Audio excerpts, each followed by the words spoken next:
À 13 ans, je vivais dans une région très rurale du Kenya. La vie dans les régions rurales était très rudimentaire. Les gens avaient peu de choses. Mais les personnes qui semblaient pouvoir s'offrir de meilleures choses que les autres étaient celles qui avaient fait de bonnes études. Je compris vite que les études étaient la clé pour avoir une vie meilleure. J'avais conscience des obstacles que j'aurais à surmonter pour pouvoir faire de bonnes études. À l'école, à 13 et 14 ans, on passe des examens qui déterminent quels élèves pourront avoir le peu de place disponible dans les bonnes écoles secondaires. Je n'arrêtais pas de penser qu'il fallait que je parle au principal de l'une des grandes écoles où je voulais aller.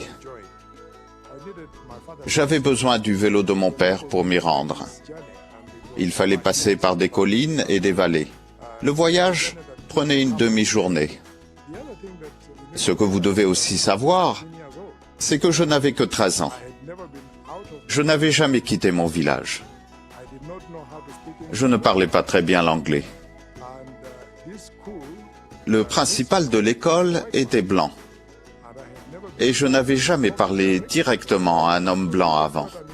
C'était donc une perspective assez intimidante. Quelque chose en moi n'arrêtait pas de me pousser et de me dire que je devais le faire. J'ai donc pris la route pour me rendre à cette école. Je me suis retrouvé face à un homme blanc pour la première fois de ma vie. J'étais pieds nus.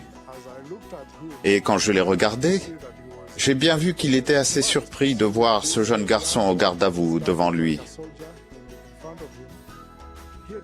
Il avait un regard bienveillant. Cela m'a donné un peu de courage.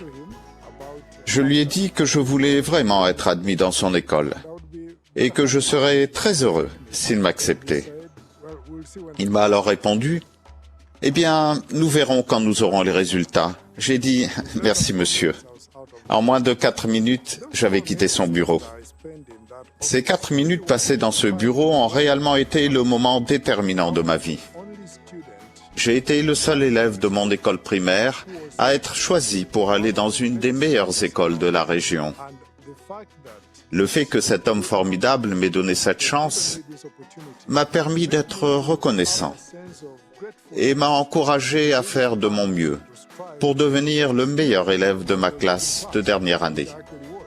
Ce que je réussis à faire 4 ans plus tard. Puis cela m'a ouvert d'autres portes pour aller dans une autre très bonne école. Et ensuite pour me préparer pour l'université où j'ai fait des études d'ingénieur. Les études que j'ai faites m'ont aussi permis de rencontrer ma femme à l'université. J'ai aussi trouvé un emploi en ville. Quand nous vivions à Nairobi, nous avons rencontré un couple missionnaire qui nous a invités chez eux. C'est là qu'ils avaient leur réunion avec les membres de l'Église. Si je n'avais pas été à Nairobi à ce moment-là, je n'aurais jamais trouvé l'Évangile.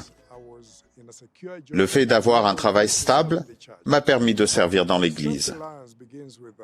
L'autonomie commence par la vision de ce que nous pouvons devenir, sans douter de nous, sans nous sentir incapables.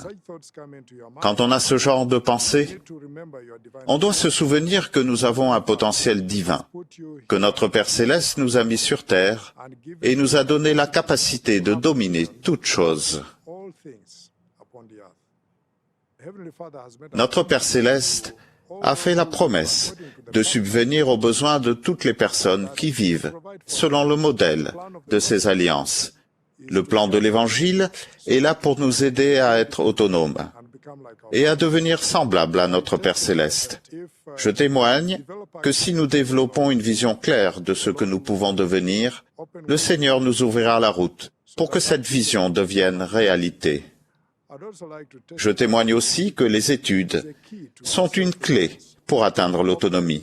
Elles nous offrent de nombreuses possibilités de réussir pour pouvoir subvenir à nos besoins temporels et d'être libres de devenir aussi autonomes spirituellement.